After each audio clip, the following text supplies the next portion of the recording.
Hello and welcome to the Familiar Intentions podcast. My name is Mel. I'm the creator of Familiar Intentions. I am a tarot reader and a Reiki master. And today I thought that we would talk about dreams. Specifically, I would like to talk about how I decode my dreams from my own personal experience. And then hopefully that'll be able to help you or anyone else out there, give you a new perspective on different ways to do it. For as long as I can remember, I've always had extremely vivid dreams, sometimes to the point where they're so intense that I kind of have to recover from them during the day. It's definitely calmed down a lot at the moment, but I've also experienced sleep paralysis. I've also experienced this thing where I guess kind of dreaming while I'm awake, where I'll wake up and I'll actually see stuff around me in my room for a few seconds. An example of that would be, there was one time where I had a really stressful dream. I can't remember exactly what it is, but I woke up and my eyes were closed and I just had this feeling like something was wrong and that I needed to open my eyes to see what was around me. And when I opened my eyes, all of my furniture around me was on my roof. And obviously I freaked out and I clicked on my night lamp next to the bed and everything switched back immediately. That's like a very vivid one that I remember.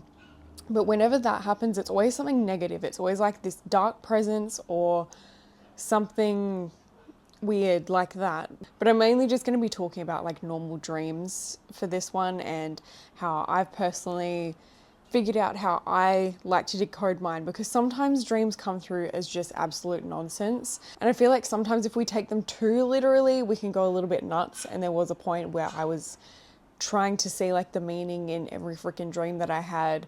And it just was not good for me. Like, I think that there's ways of decoding your dreams without taking them too literally.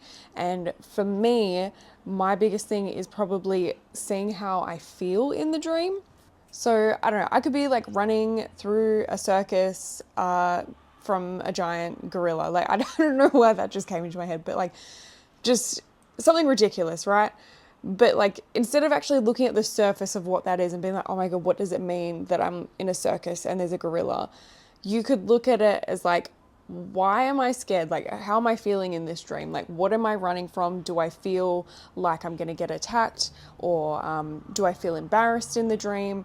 Do I feel like I'm trapped? Like, get specific with like the feeling that you have in the dream. And sometimes like the actual theme in the dream doesn't really make sense, but also it does, but I'll get into that a little bit later. I feel like the way that I feel in my dreams sometimes reflects how I'm actually feeling in my waking life, and it draws like attention to something that I'm ignoring.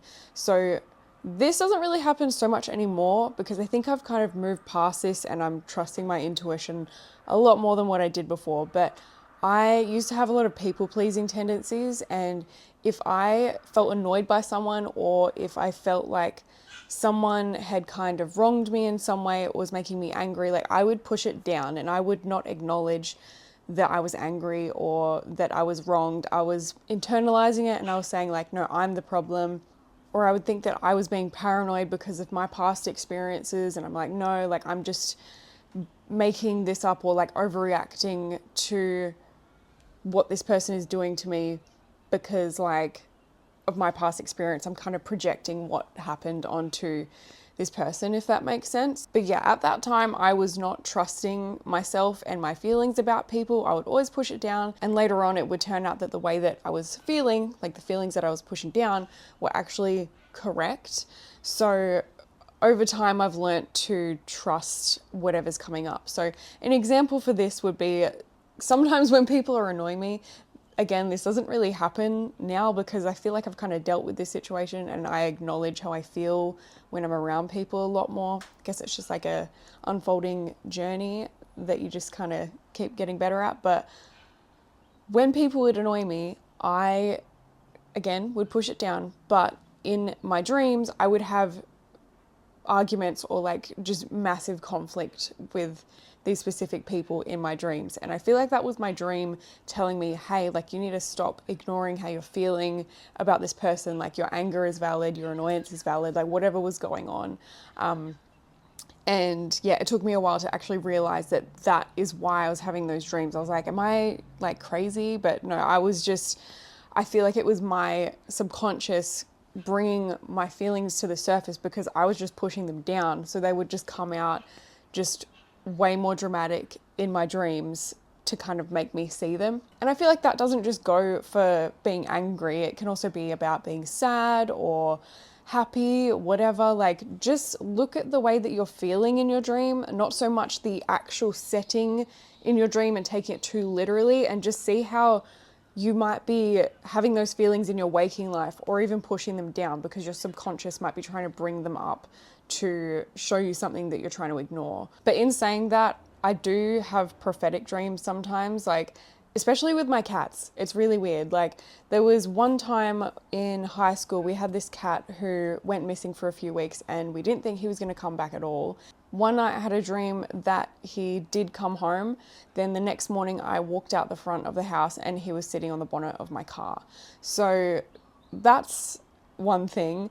There was also another time, this is actually the same cat in this dream actually. So at one point I was living in Perth and my brother was living down south with our other family cat.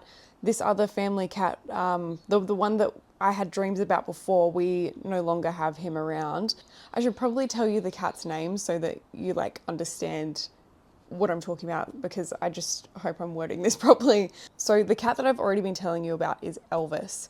The cat that my brother had at the time was Finn. So we no longer had Elvis anymore, but my brother had Finn in the house. So I had a dream that Elvis was sitting on the laundry bench in this house that my brother was staying at, and he was sitting there almost to tell us that Finn had passed away or had gone to go. Then I went down to visit my brother. I saw Finn and he had a tumor on him. I think that's what it was.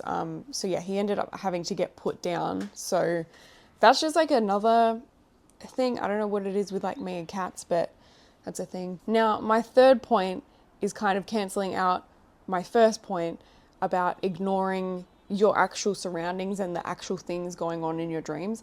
I do think that sometimes that matters, but that's the thing, you kind of have to feel that out for yourself. Like, I don't think anyone can actually tell you this is what your dream is about. At the end of the day, like, your dreams are your subconscious, so you need to learn to kind of tap into that and understand it for yourself. I've looked through so many little dream books and, you know, tried to find symbolism online and all that, and they all say something different half the time. So my best indicator has always been myself. Definitely still use those things as like a tool, and especially for my next example. So for me, I think that the universe tends to send me messages or speak to me through animals, whether that's seeing animals in person or in my dreams or in Reiki sessions. Like, I tend to have like a lot of symbolism and messages come through to me in the form of animals.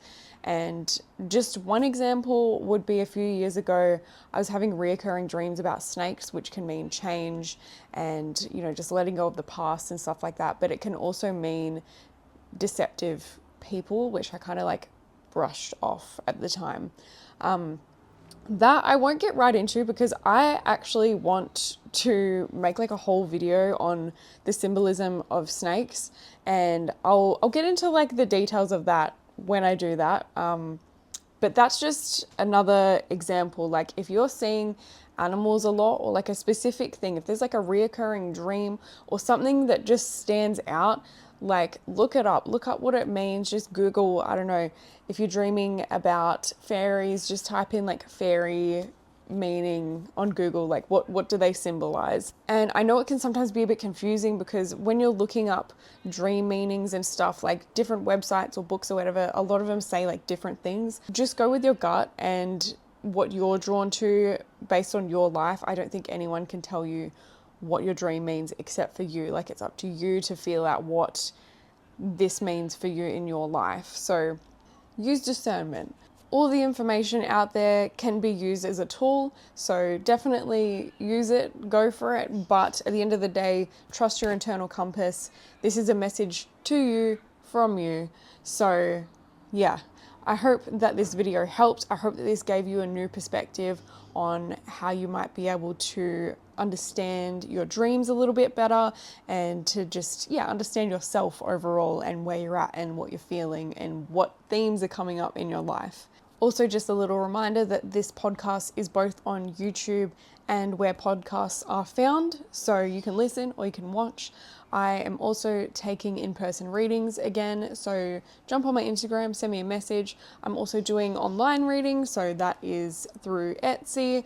I also have a little Etsy store where I make little bits and pieces of like jewelry, sun catchers, or just kind of like whatever I feel like at the time. So that is a thing. And yeah, I hope that you enjoyed this video and I may see you in my next one.